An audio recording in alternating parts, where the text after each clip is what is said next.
Few moments later. Guys, iinom ako bukas ay chemotherapy ko.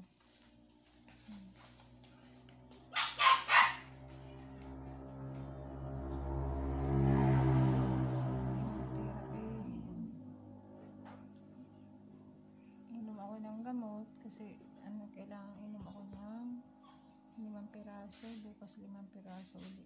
So,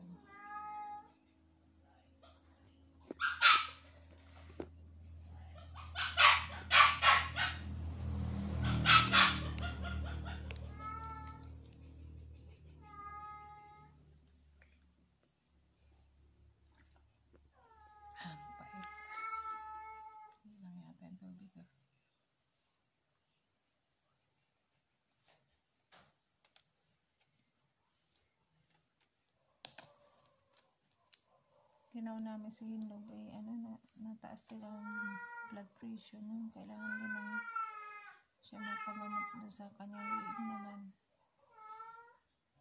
Hindi ko naman kaya siyang tulungan, makakaya ko lang yung maliliit na bagay ko yung panggayan. Dali ay kasi anong bilis ay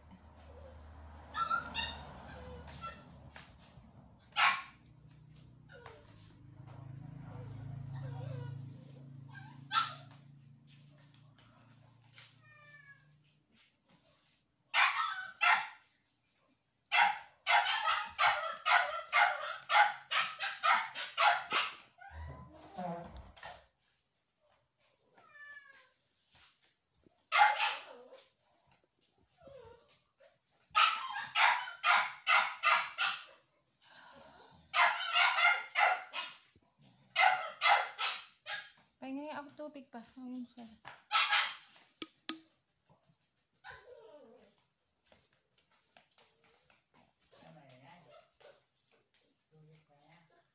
Ito ba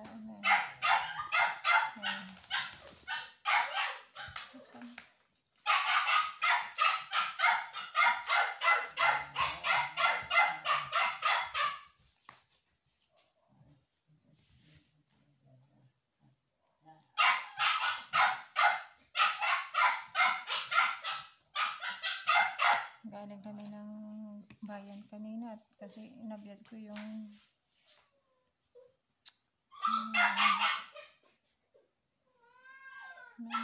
kasi ako kanina kala ko makaka-problem ako, so inabiyad namin ng bayan tapos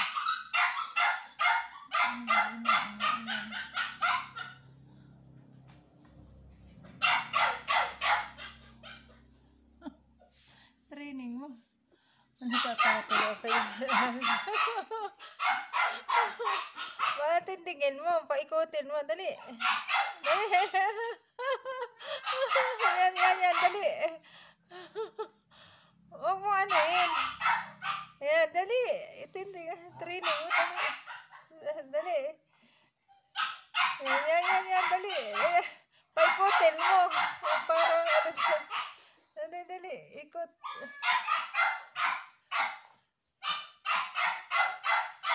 Hindi na kaya niya.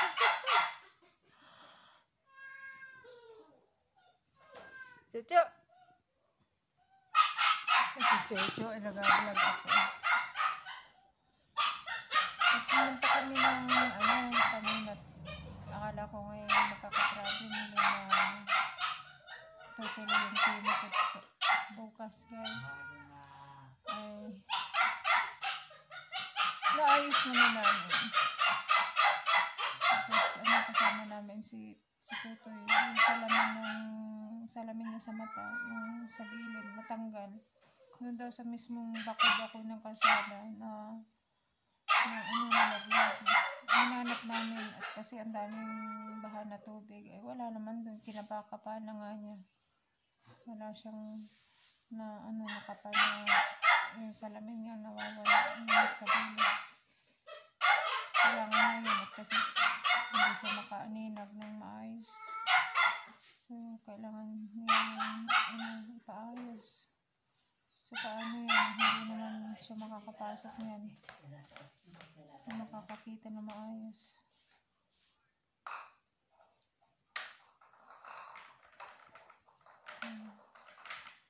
Dalawa pa ang nainom ko. Tatlo na pala. Madali pa. Mas dalawa bukas ulit guys.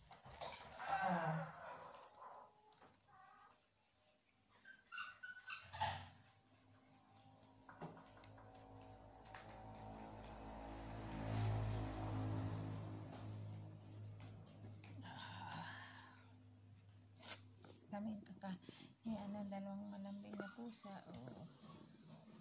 Tingnan niyo. Say hello. Hello. Malambing po yan. Lalo na ito. Na tulog na sa ko. Say hello. Mas malambing din ito. Ayan.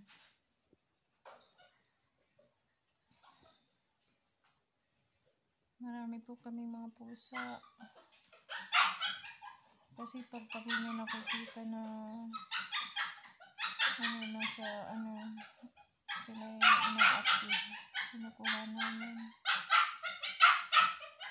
Bahol man butain. Wala kami pinipili guys na hayop. Kinukuha namin. Tapos pag sila yung nakapabayaan, walang puso ang may-ari. Sila yung pagmahal sa hayop. Naawa naman kami, hindi naman namin pwedeng pabayaan sila. Kasi parang, Oy! Nalaglag, dali! Nalaglag! Ano yung nalaglag, dali!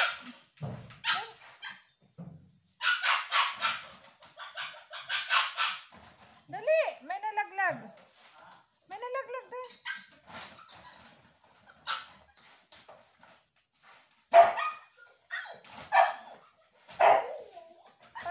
Parang sa itaas naman. Parang sa bubong, hindi ko alam. Parang ang lakas ay.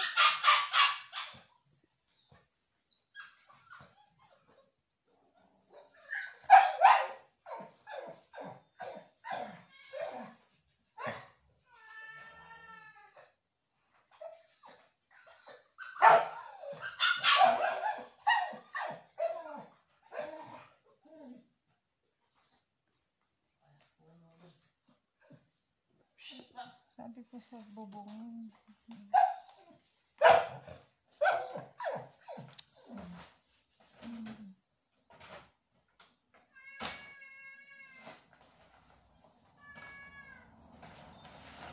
Ito pa po yung pusa namin. Nakita namin sa labas ng tindahan. Malaki na po siya, basang-basa yan. Sobrang awa namin dyan. Kagat na nga ng aso sa lansangan. Tapos siya po yung basang-basa sa ulan. Kaya naman po siya. Hindi na siya katulad nung dati, parang inapi ng sobrang aping-api. Tama guys, basta mabait ka sa hayop. Tama na yan. Malambing sila. Ay, si baby. Ay, baby. Baby ko yan. Napit na yan. Nagkasundo na po sila. Hindi na po sila nag-aaway. Mabait na po sila. Dati na ayaw nila ito. Ay, napit. Baway. Ay, wag away ha. Sundo na. Kasi pag kayo ay away, hindi ko kayo hayaan mag-away. Ay, andito pa po isa Kasi ako daw po ay bukas magpapakimo. Mamimiss nila ako. Ay, napit naman na po ay tulog na kayo. Kagat, huwag mangagat. Huwag kagat. Huwag kagat. Huwag kagat. Huwag kagat. Huwag kagat. Huwag kagat. Pag nangagat, hindi maganda. Tulog na kayo pati.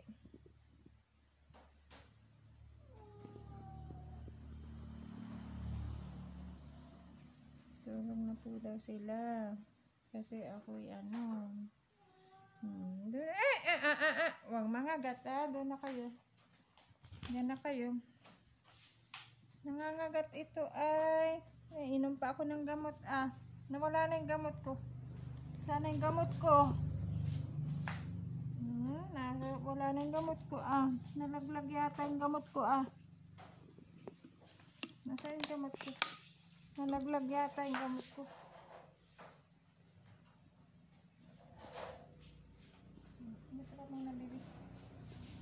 Nasa yung gamot ko? Para nalaglag yung gamot.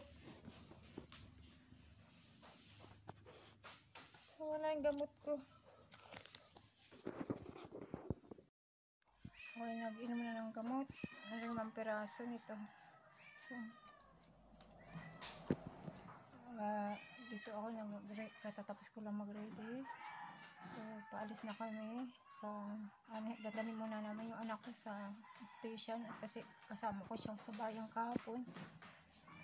Yung kanyang glasses dala namin. Siya, kasama namin kahapon, suot niya yung salamin. Tapos sabi niya, mama, nahulog daw yung kanyang glasses yung gilid. Doon sa may butas doon sa kalsada, yung daming tubig ulan. Kinapanan nga niya, at yung kinapanan pa, wala talaga guys. Nagpatulong na kami doon sa tapat ng tindahan, wala din talaga. Tapos inintay namin na na itulak yung tubig, wala talaga. So ang hirap. Siguro naipit na rin ang nadurog na sasakyan ng gulong. So kung bagay sana mura lang at kasi kailangan ko rin ng pera pang pambayad sa chemotherapy ko. So guys, ipag-pray nyo na lang ako kasi tuwing ako'y nagpapakimo na bagsak ang aking system at nanghihina aking pakiramdam at ako'y nasakit ang aking kasukasuan ng kalanamnan at doon ako sumusuko. Sana makaya ko pa hanggang Mayo pa ito. So lalaban ako. Sige guys, bye-bye muna amin. Napunta na kami sa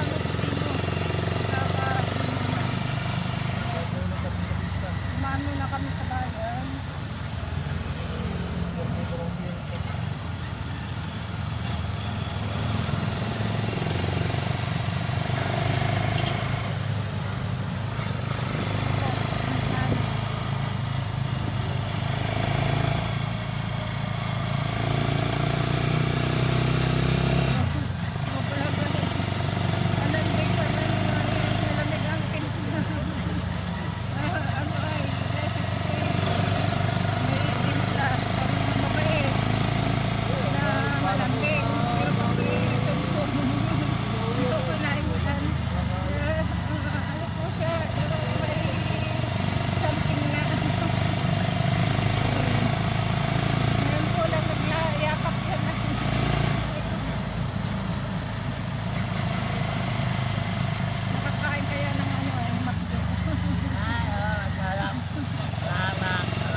Hindi may pag-vlog ko.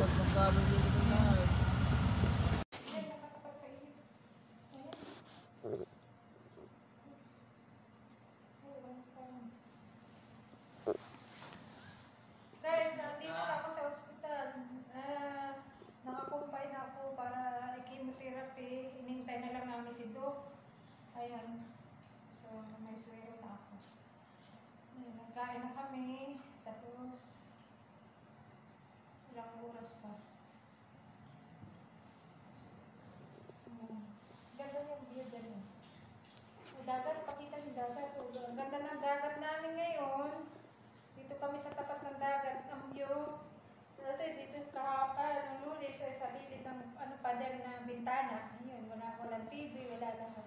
Okay lang yun. Basta magamot ako. Ayan. Ano na, yan ang kabahan. Yan.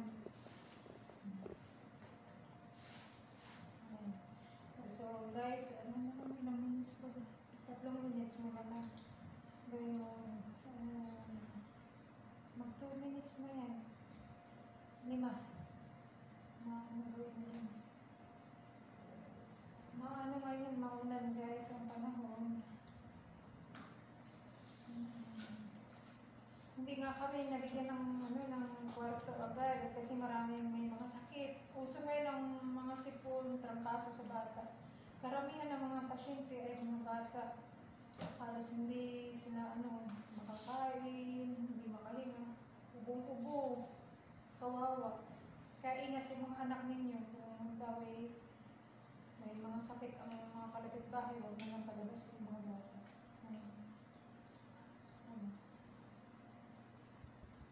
2 minutes lang. Kailangan.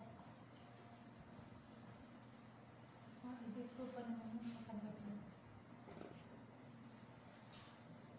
Dito naman yung shoot ko. Hindi naman yan. Sabi, hindi ko pa siya nag-vlog yan.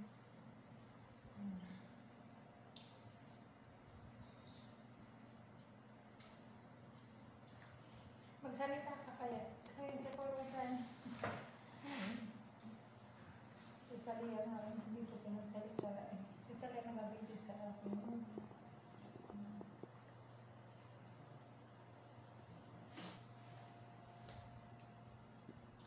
Mamaya pag ako'y may machine na chemotherapy, ikaw magabidyo. Tapos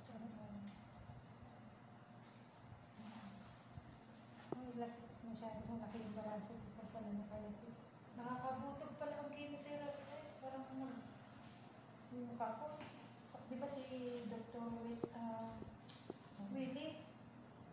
Lumapad din ang, bumutog din ang mukha niya. Tapos yung ayaw niya, yung nakakalimot na siya. Parang ako nga napito niya, nakakalimot na. Ay ano yun, ang nangyari yan tayo. Magaling na yata. Napanood ba?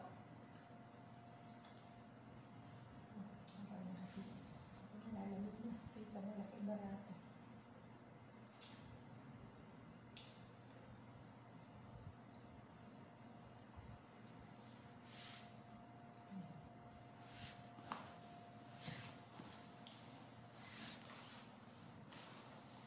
Dala kang puno.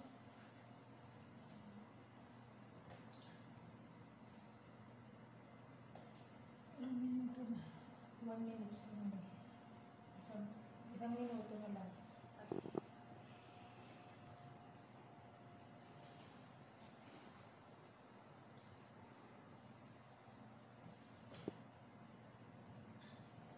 Pag ako'y kalbo, tanggalin ko yung buhok ko guys. Ang tanggalin ko nga kasala kanina doon sa bayan. Ay makatili na ang mga tao. Tuwing nakakasalambong nila, natingala sa akin at ako bagay mataas dahil natingala na kaya sila. Galing-galing ko yan. Galing-galing ko, hindi, ganun. Yan. Galing-galing ko silang yung sabihan. Kasi, natingnan nila sa akin, yung ulo ko. Hindi nila alam kasi ang buhay na may sakit na katulad ko. Kaya, medyo pakita na yun. Sabi yung iba, pag nakakakita ng katulad ko sa tabi ng kakasalubong sa daan, natingala sila. Siyempre, pag mayroong bababa sa akin, talaga pa, ang dami natingin. Ay siguro ako lang yung babae na naging ganito. Ay hindi naman nila alam kung ano sakit ko. Baka akala nila yun, may special sa isip.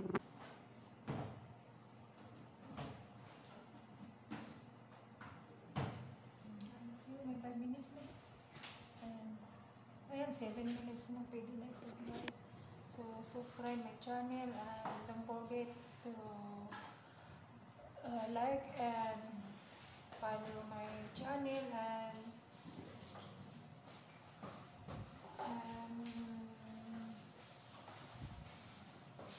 mag-subscribe na kayo para po ay ako marami pang matulungan na katulad ni Hinlong at saka yung kaibigan ko na may sakit yung nanay niya na hindi rin naman po masama ang makatulong sa mga taong talaga nangangailangan ng tulong, yung walang-wala. Ako rin po na may kailangan talaga rin ng tulong. Kaya tulungan na lang ninyo kung i-subscribe at para po ako marami pang tao na matulungan. At marami po din akong pusa na inampun. 13 na po sila, 3 aso. Ang dami na nga po. Nadagdagan na uli ng isa. So, ayun na po. Babay na muna at hanggang sa muli. Follow my next video. At iniintay lang namin na ako'y lagyan ng machine sa chemo. Ayan. Mamaya pa lang. Sige guys.